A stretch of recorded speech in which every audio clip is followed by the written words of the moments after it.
Presidents of the European Union and the Spanish government, President of the Constitutional Court, Ministers of Labor and Presidency, President of the Regional Government of Andalusia, President of the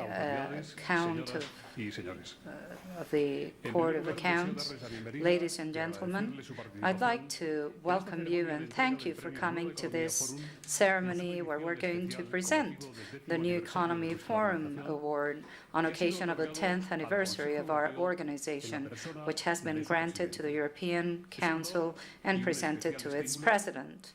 It is an honor and a special stimulus for Mr. Herman Van Rompuy to accept this award and to have the president of the Spanish government chairing this event where we celebrate our 10 first years of existence. Our organization has become a benchmark debate organization in Spain, characterized by its independence, openness, plurality, and its desire to contribute to dialogue and dissemination and exchange of constructive ideas so that Spanish societies can find a way to move towards prosperity and alliances at times of difficulty like today.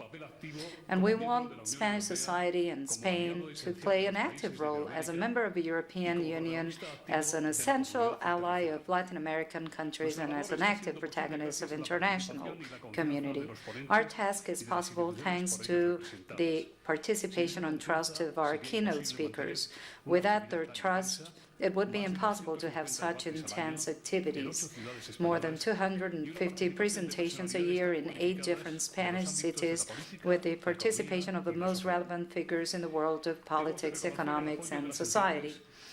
We would like to acknowledge the support of our sponsors who provide us with diversified and transparent funding, thus allowing us to be truly independent. I should also like to thank the mass media and those professionals who participate in our debates. I would also like to thank the diplomatic corps accredited in Spain, the offices of the European Commission and the European Parliament in Spain, and let me mention now the contribution and the good advice of the members of the Circle of Trust of the New Economy Forum. They represent the best of Spanish civil society, as well as the very best of the international community in their different shapes and forms, providing support and credibility to the activities we regularly organize in places like Madrid, Barcelona, Bilbao, Seville, Malaga, Santiago, Coruña, and Vigo. The New Economy Forum wishes to revitalize today, before the President of the European Council and the President of Spain, its commitment to move forward with new hopes and with the support and help of the professionals who work in our organization, whom I would like to thank and express my gratitude and recognition. The New Economy Forum Awards to Economic Development and Social Cohesion were established in 2003. Till now, they've been presented to the presidents of Latin American republics such as Brazil, Mexico, and Chile, the President of the European Commission, the European Parliament, and the European Central Bank. Also, the German Chancellor and the Managing Director of the International Monetary Fund, as well as the makers or drafters of the European Constitution. And now we're holding this special edition to celebrate the 10th anniversary of the New Economy Forum and the 25th anniversary of Spain joining the EU. Now I'd like to give the floor to the President of Spain, Mr. José Luis Rodríguez Zapatero.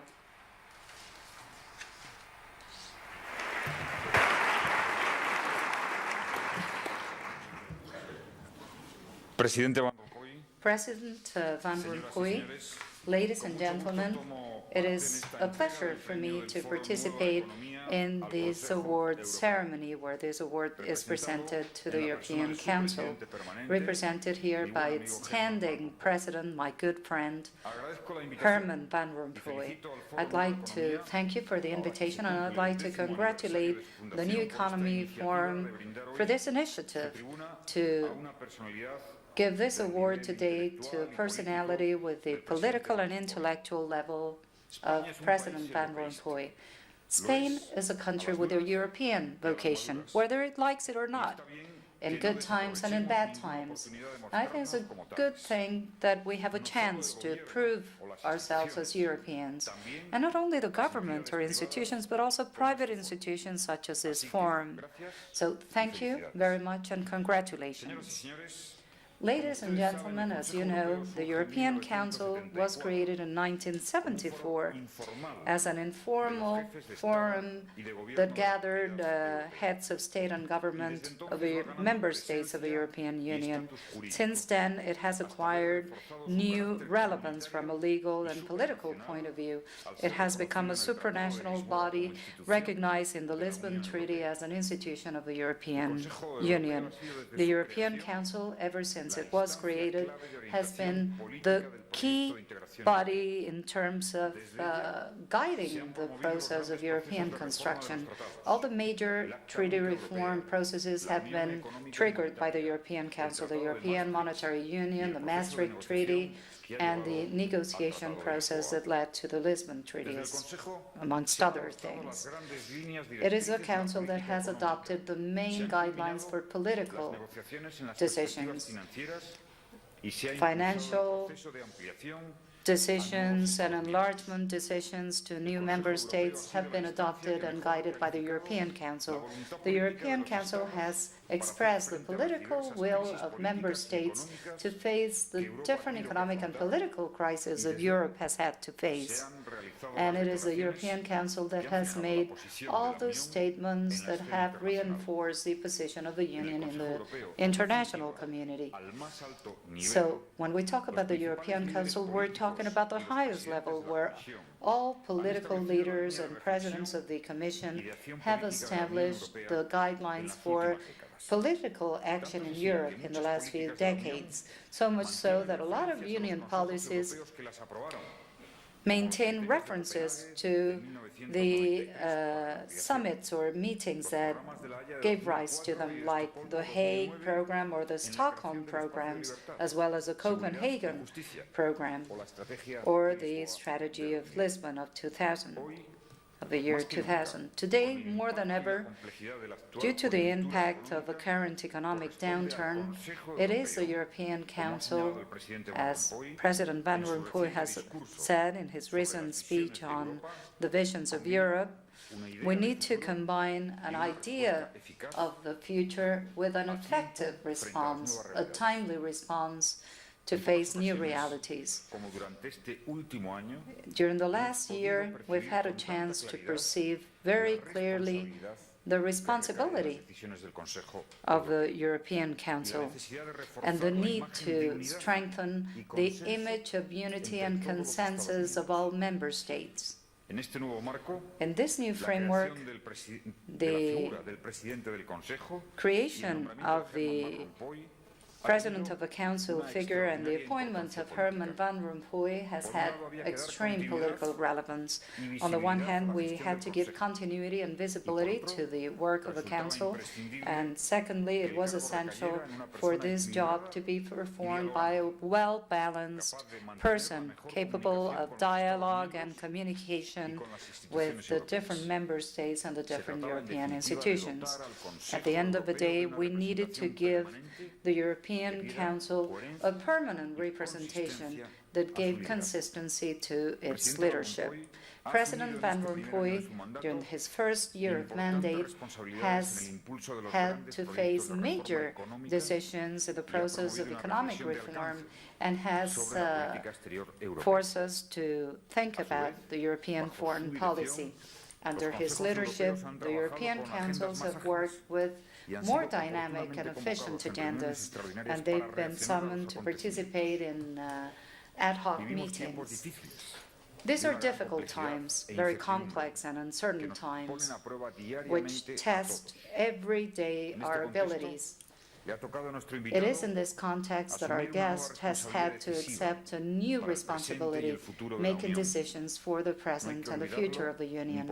We should not forget this for a single minute, in order to appreciate how difficult this task has been during this last dangerous and difficult year that is coming to an end. Personally, I am I am witness, of the political will and the desire to help of President Van Rompuy during the Spanish presidency this year. Spain supported President Van Rompuy from day one. We believe that we need to improve European practices and the proper implementation of the treaty for the proper functioning of the institutions. I do believe, President, that we can be satisfied with the results of this intense work that we've done together. Ladies and gentlemen, if there's one area where the job of the European Council under the leadership of President Van Rompuy deserves to be mentioned, it is in the economic area. When in December 2009, before he became President of the Council, but he had already been appointed for the job, when you addressed the European Council for the first time, Mr. Van Rompuy, I remember you encouraged us to work as a group, as a circle, you called it, where we could reach agreements on the most relevant issues, guiding us in our common cause, namely the process of European construction. And I remember that you told us that during your mandate, the most important aspect would be the economy. And even before you became President of the European Council, when you were still Prime Minister of Belgium, and when, together with Hungary, we were preparing the program for the presidency, we agreed that the number one priority of our common program should be to define a new economic growth model. Ya como presidente del Consejo Europeo quedó claro que la principal prioridad de esta institución sería el crecimiento y el empleo. His first goal would be growth and employment. I remember that in February, here in Madrid, you presented 7 steps in favor of labor, employment, and growth. And you spoke about the need to strengthen the role of the European Council in the definition of the new European Strategy 2020. All these steps, together with the contribution of the European Commission and the different participants in the Council, led to the drafting of the 2020 strategy that was launched during the Spanish presidency. But apart from opening this horizon for the future, the Union and its member states have had to face the worst economic crisis since the Great Depression. And here the European Council has really proven its ability to lead the way. The fight against this downturn is similar to a tortuous and narrow winding road. The minute you leave the last curve, with the fear of losing control of the car, you see a new danger in front of you, a new curve in front of you. The agility and the relevance of this joint response to the global crisis, of the European joint response, made it possible to stabilize financial markets in 2008 and soften the blow in 2009. But I believe this had a very important consequence, an increase in public debt, which questioned the ability of states to go back to public accounts through a sustainable path. In this last phase of the crisis, in the Union, we've identified the need to coordinate our policies and strike macroeconomic balances so that we can provide stability to the euro and keep moving forward. If we didn't do this, we would lose control of the car, of the vehicle, in this which we hope will be the last hurdle, the last curve on the road towards sustainable growth, growth that is able to create employment in the Union. In your speech last November at the Pergamon Museum in Berlin, you said that the euro is the most visible symbol of our common destiny. It is also our most powerful instrument. That is why it is not surprising that ensuring the stability of the euro has been your main concern during your mandate. You also said in Berlin that sharing a currency means that the decisions made by one party have an impact on everyone. What hurts in Athens is felt in Florence. And if Barcelona flourishes, Berlin flourishes as well. So bringing together responsibility and solidarity, we can understand the reaction of the European Council. We're talking about a shared responsibility of European institutions and member states in the stability of a euro. It is a responsibility that no one can abdicate. At a national level, we must fulfill our commitments of fiscal consolidation. We're doing so, and we will continue to work along these lines. And as far as the structural reforms agenda, in order to improve our competitiveness, we're implementing new guidelines. In both cases, you know this very well, Mr. President, Spain has a clear commitment, a true commitment. And this behavior is the best way to express, this commitment is the best way to express our solidarity towards the future of the euro and the European Union. We're talking about our future at the end of the day. In this year that is coming to an end, President Van Rompuy, the Council, under your leadership, will complete a process of governance reforms, economic governance reforms that can be qualified as spectacular, especially when you look at the historical evolution of the process of European construction. The deepest reform that has ever been undertaken in the economic and monetary union since the creation of the euro. With this new financial governance framework that we are developing, the European Union will be able to keep under control all the threats we face. We will be able to penalize irresponsible actions with financial penalties, and we will have a permanent system for crisis solution. This will allow us to prevent crisis, but most importantly, it will be the pillar for growth and employment. President Van Rompuy has contributed to all this. He has honored his reputation of a man of agreements and consensus.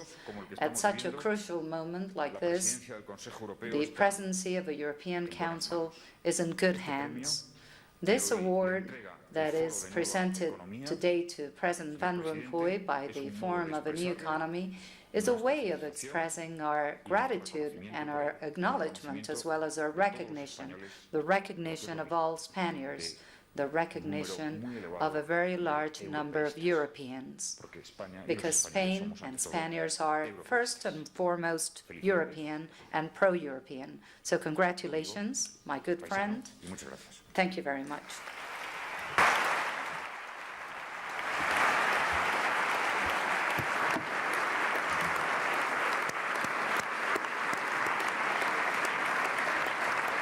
Muchas gracias, presidente.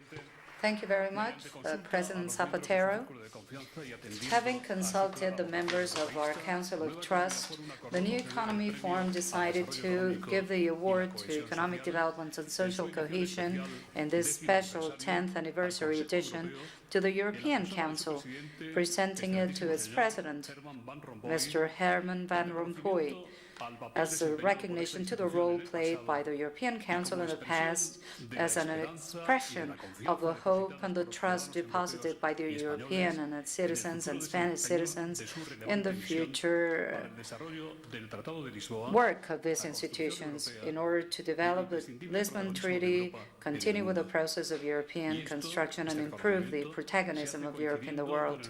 And we do this on occasion of the 25th anniversary of Spain's joining the EU. The diploma, hand-framed in silver, has been produced by the calligraphers of the town of Urueña, a book town in Castile and Leon.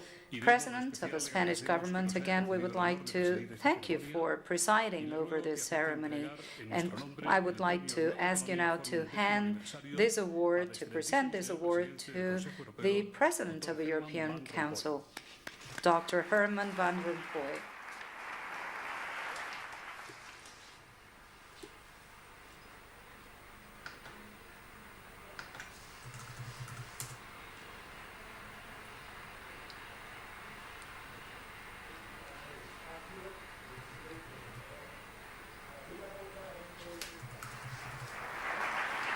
The floor goes to the President of the European Council.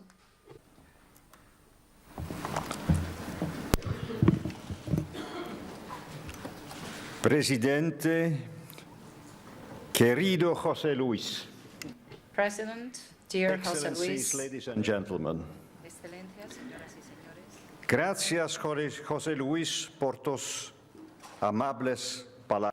Thank you very much, José Luis, for your very kind words. For the kind words you have spoken. Ladies and gentlemen, I felt privileged when I entered office on January the 1st to be able to develop with you during the Spanish presidency of the Council of the first half of this year such a close and cordial working relationship. The Spanish government has allowed an excellent transition to the new system of the Lisbon Treaty, of which we celebrate the first anniversary last week, and I will remain grateful to him for that. In Spain, during this week, we have had the celebration as well, the 22nd anniversary of the Spanish Constitution. My warmest congratulations to all institutions and to the Spanish people for making of Spain a modern, democratic, and prosperous country during these years. An impressive achievement it was. It has strengthened Europe as a whole and showed that European values are the main asset of our continent. I also congratulate the Forum Nueva Economia. This year, you celebrate your 10th anniversary of the Nueva Economia Prize, and I am very honored that it has been attributed in 2010 to the European Council and its President. I am most happy to receive it. Ladies and gentlemen, I should like to take this opportunity to say a few words on what the European Council has done in the first year of its existence as a formal institution. Our institution brings the Union's highest executive leaders around the table, the 27 heads of state and of government of the member states. Together we establish political priorities, we set the Union's strategic course, and we take responsibility in crisis situations. This first year of the new European Council has been eventful. The stability of the Eurozone, the strengths of our economies, and the place of the European Union in the world have required our full attention. I will always remember the first meeting I chaired. It was not in the usual council building, but in the Solvay Library, in a small park. Brussels, snow outside, and far-reaching decisions inside. Because of their relatively high political intensity, our meetings attract a lot of public attention. They make the union of the 27 very visible. Ladies and gentlemen, in the course of this eventful first year of my mandate, I was often reminded of the famous phrase by British Prime Minister Harold Wilson, and who said, "A week is a long time in politics."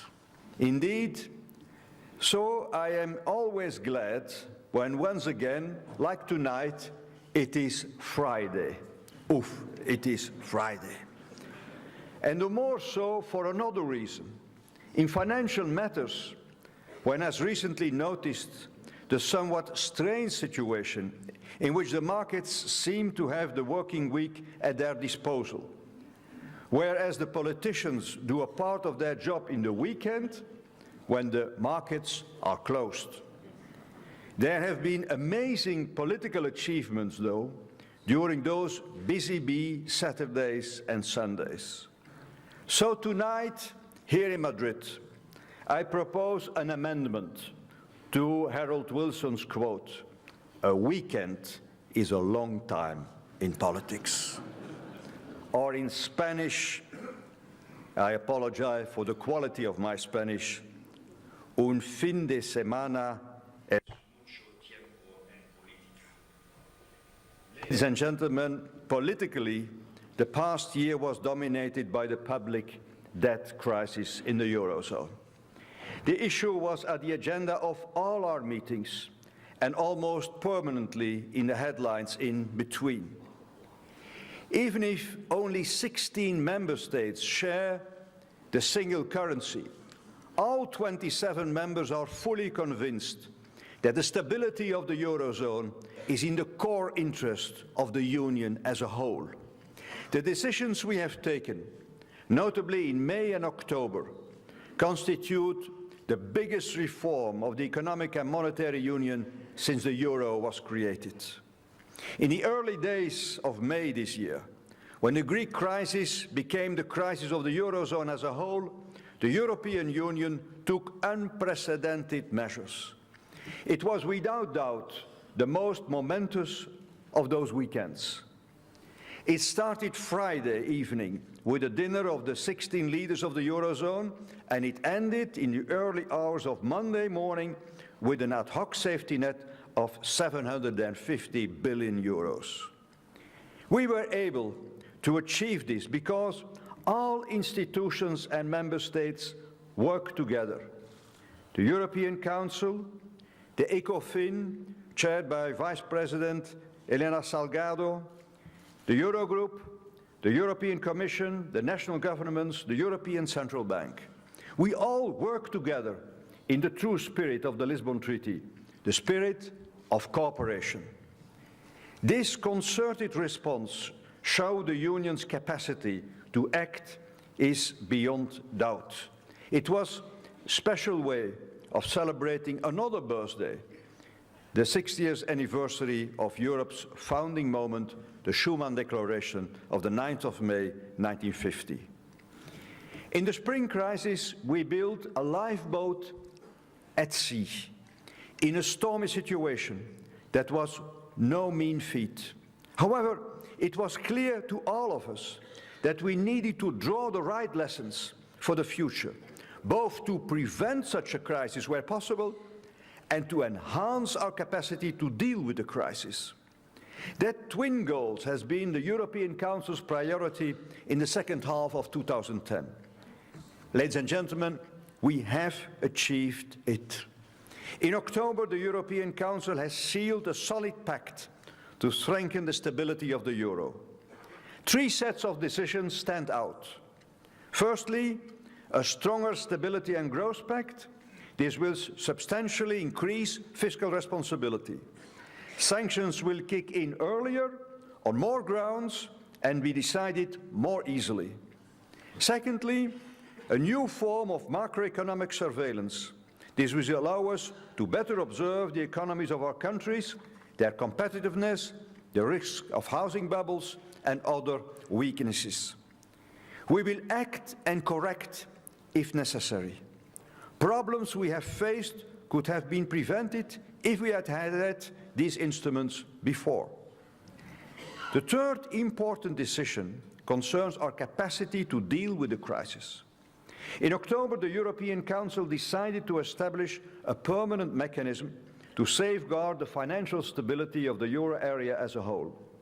The modalities of our permanent system have meanwhile been outlined. And we also agreed to a limited treaty change required to achieve the goal. It will provide a firm legal basis for the permanent crisis mechanism. And next week, on the European Council, we will conclude this work. In difficult times, the invisible and often underestimated forces which hold our union together came to light. The sovereign debt crisis confirmed it.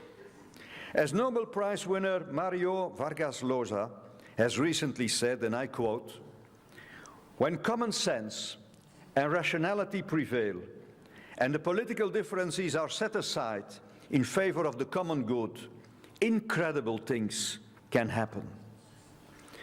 The members of the European Council have all defended our decisions vigorously in front of their national parliaments and public opinions, in more than one case prevailing over public hesitations.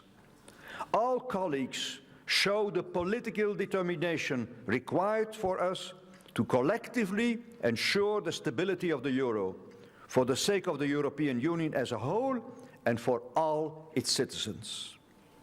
Tonight, here in Madrid, I should like to pay a special tribute to the leadership of José Luis Zapatero. The Spanish government has taken courageous decisions to the benefit of the Spanish economy this spring and very recently again. It was vital to stabilize the situation. To use an expression close to the Spanish heart, José Luis has cogido el toro por las cuomos.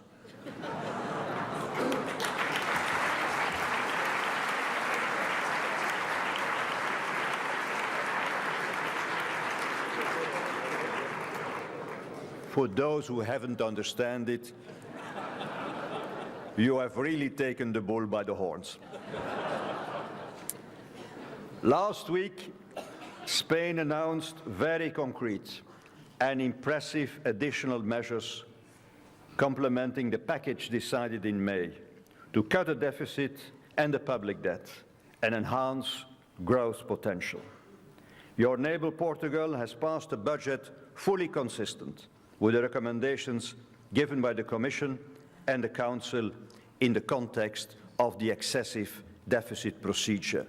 These are welcome measures. People, ladies and gentlemen, complain sometimes about a lack of political courage these days. I, for one, have really been impressed over the last year by the political courage of most of our governments. All are taking deeply unpopular measures to reform the economy and their budget at a time of rising populism. Some heads of government do this while being confronted with a fierce opposition in Parliament, with massive protest in the streets, with strikes on the working place, fully knowing that they run a risk of electoral defeat, and yet they push ahead. I ask you, if this is not political courage, what is?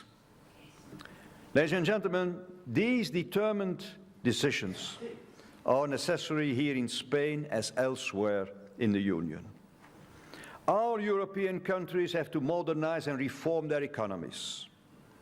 In Spain, you have had very good economic growth in the recent past, in a context of growing openness. The accession to the Union in 1986 has been decisive for this remarkable catching up. The average income, the GDP per capita, as economists would say, has climbed sharply, especially since the mid-90s, going from 92% of the average of the current EU members in 1995 to 105% in 2007. This upward convergence was made possible by the action of authorities, by private sector initiative, and also by the stability offered by the euro. If in the longer term this performance is to be sustainable, however, the productivity of the Spanish economy needs to be enhanced and the sources of economic growth to be diversified.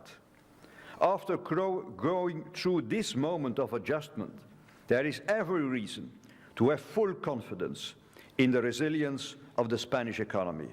And no doubt you will come stronger out of this crisis. Ladies and gentlemen, the European Council is not only about the economy. In the course of 2010, we have also dealt with foreign affairs. We do not start from zero. The European Union is a major trading power and the first donor of development aid in the world.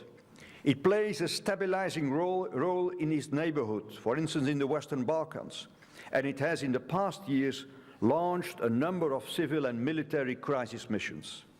However, we punch below our weight, and we could do more to translate our collective financial and economic clout into political influence. And that's why I dedicated the September European Council to Foreign Policy, and in particular to our global strategic partnerships. In that discussion, all colleagues agreed that it is not enough to have messages stating the Union's positions of our principles, but that we have to strive for reciprocity and find mutual interest. The world is in flux. We should embrace globalization and not fight an incoming tide. Our continent has to adjust to the new realities of the world economy. But on the other hand, we must not be naive. For instance, Europe wants to have equal and fair reciprocal conditions for trade and investment in emerging economies. The same treatment for us over there as what they get here.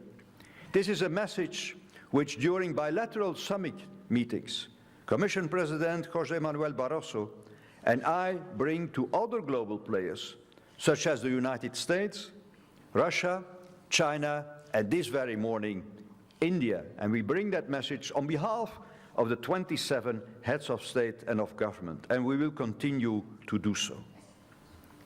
Ladies and gentlemen, I should like to conclude with a few brief reflections. What lessons can we learn from this eventful year? We must certainly not capitulate to pessimism. There is a whole series of reasons not to do so. For one thing, the recession across Europe as a whole lasted scarcely a year. We have even returned to a growth rate on average of 1.8% in 2010.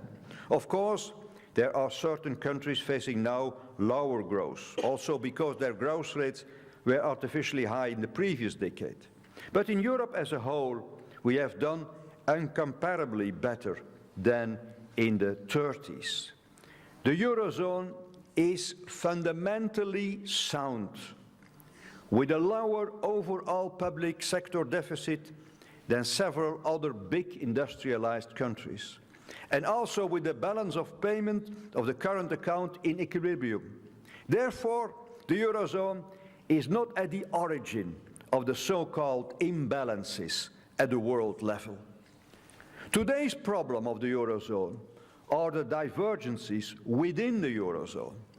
Everything what we have been doing these months is to find the ways and means for policies and economic developments to converge.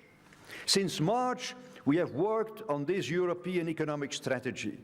Its main elements are fiscal coordination, the stability mechanism for the Eurozone as a whole, stronger supervision of the financial system, and a stronger economic governance like we decided in October. I should like to say something more on this important fourth element of our strategy. We need a strong economic governance. There is no need for a single European state, nor for a single politico-economic authority. We have to coordinate, to converge, and to cooperate. Of course, different political choices in different countries mean that we will follow different routes, but to the same objectives, and for instance, reducing our public deficits. Our monetary and budgetary policies must work in the same direction towards greater stability, and they now do. And the same is true for other economic reforms. Structural reforms of the labor and product markets are needed to increase structural economic growth, which is still too low all over the Union. Here also, a convergence is necessary, an upward convergence. In the European Union, we have learned something fundamental in the past year. Something which we knew was true theoretically, but which we had not really experienced yet. It is a simple fact. The problems of one country in the Eurozone are the problems of every country. And this in turn means that every country is responsible for the stability of the Eurozone as a whole. And another simple fact, we all have rights, but also duties, also responsibilities. And therefore, All EU member states must work together as Alexandre Dumas wrote in Los Tres Mosqueteros. Uno para todos, todos para uno. I don't translate this. Ladies and gentlemen, the euro is our common destiny. We are determined to do whatever is needed to ensure the financial stability of the euro area. There is no viable alternative to the euro. The only alternative would be not just recession, but depression and even chaos, not just in one member country, but in all. People know it. La gente no es tonta. There is no way back, and I am convinced that the Eurozone will emerge stronger from this crisis.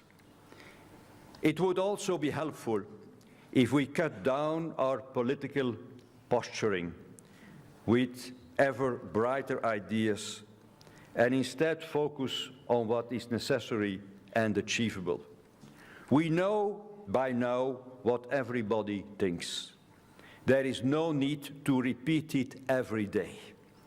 The time for declarations of intention is over. Now is the time for decision. We will not be judged on our statements or intentions, but on our results. And we have achieved those results in the past. We have them today, and we will achieve them in the future. Ladies and gentlemen, because we believe in that great idea and ideal of Europe, the most important legacy of our predecessors and our most inspiring project. Thank you. Gracias.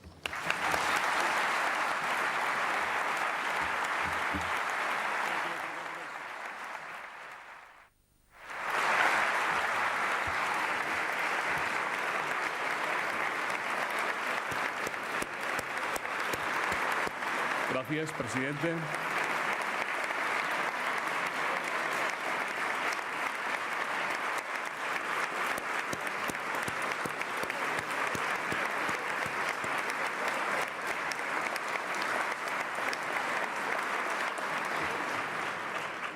Como colofón de esta ceremonia, now to conclude, the choir of Bilbao will sing the European anthem based on the fourth movement of the Ninth Symphony of Beethoven. This choir will be directed and conducted by Giulio Gergely, accompanied by Anu Sibirian, the pianist.